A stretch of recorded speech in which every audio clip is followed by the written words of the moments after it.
you've ever wondered why discipline feels less like a choice and, I don't know, more like a daily war? It's not about being good or having more willpower. Nope, it's all about psychology. So today, we're going to dive into what's actually happening inside your brain when you pick comfort over your goals. Let's get right into it. Okay, picture this. It's 11 p.m., you're in bed, phone in hand, just scrolling. Again.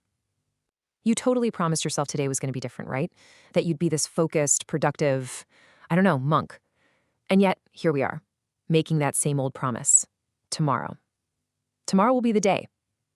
But then tomorrow comes and, well, you know the rest. So, what is that? Is it just laziness? I mean, it's so easy to just label it that way. But when you know exactly what you're supposed to do and you just can't, it doesn't feel like a character flaw, does it? It feels more like you're running smack into an invisible wall. Well, what if I told you that wall is very, very real, and it's actually built inside your own head?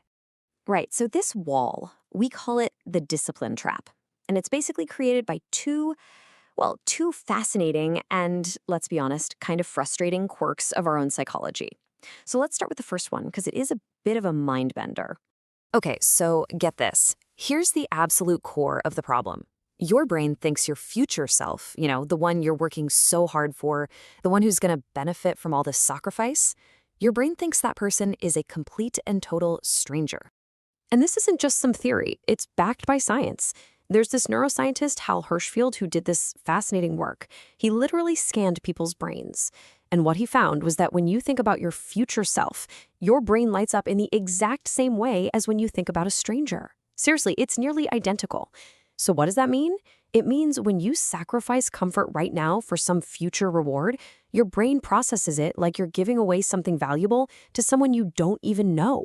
I mean, no wonder we choose to stay comfortable, right? But that whole future self is a stranger problem, that's only half the battle. There is a second enemy of discipline. And this one, this is one we actively, even if we don't realize it, train into our own nervous system every single day. We call it distraction training, and it's exactly what it sounds like.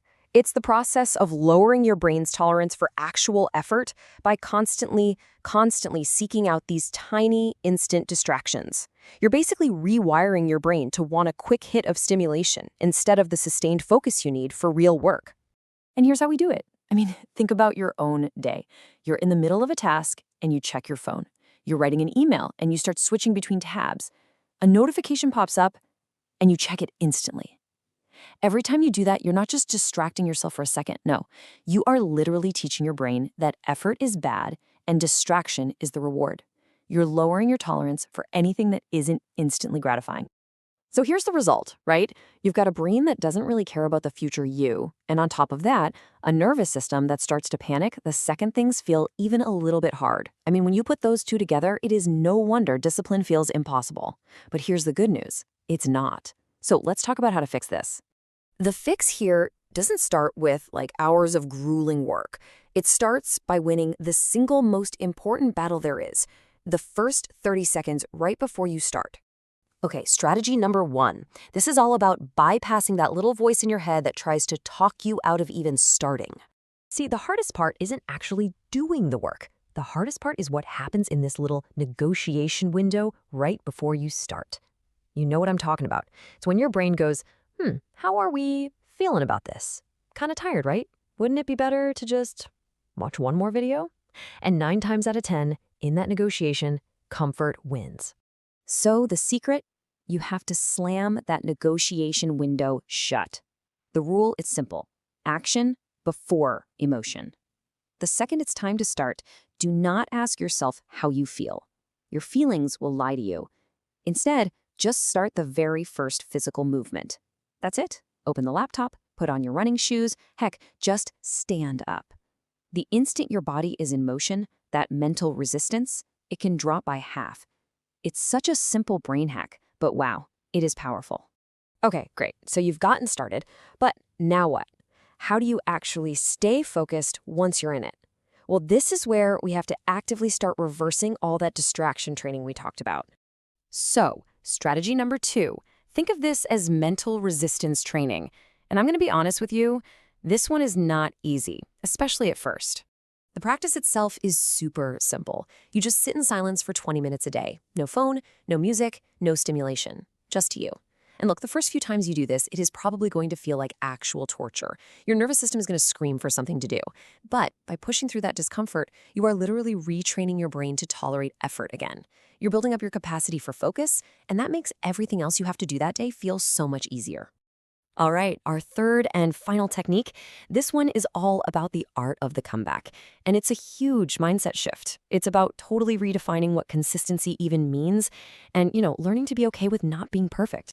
Basically, number 3 is about completely destroying that all or nothing thinking that trips up so many of us.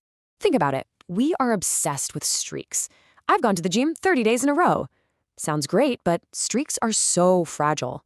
The second you miss one day, your brain just screams, well, it's over, we failed, and you quit altogether. So instead of that, track your returns. The most disciplined people on the planet are not perfect. They just get back on track faster than anyone else. So the real question isn't, did I miss a day? The real question is, how fast did I recover? If that gap between slipping up and getting back to it gets smaller and smaller over time, you are absolutely winning. I mean, this quote just says it all. Why do we fall? So that we can learn to pick ourselves up. The goal is not to never fall down. It's to get better and faster at getting back up. That is real resilience. That is real discipline. Okay, so when you start to combine these 3 things, winning the start, retraining your focus, and mastering the comeback, something really amazing starts to happen. You start to reach this tipping point. We call this the discipline flip. It's the point where not doing the habit starts to feel more wrong than actually doing it. Before the flip, doing the thing takes effort, right? You got to make a conscious choice. But after the flip, not doing it just feels off. It feels weird. Just think about brushing your teeth. You don't have a big internal debate every morning about whether you should do it, do you? Of course not. It's just what you do. It's part of who you are.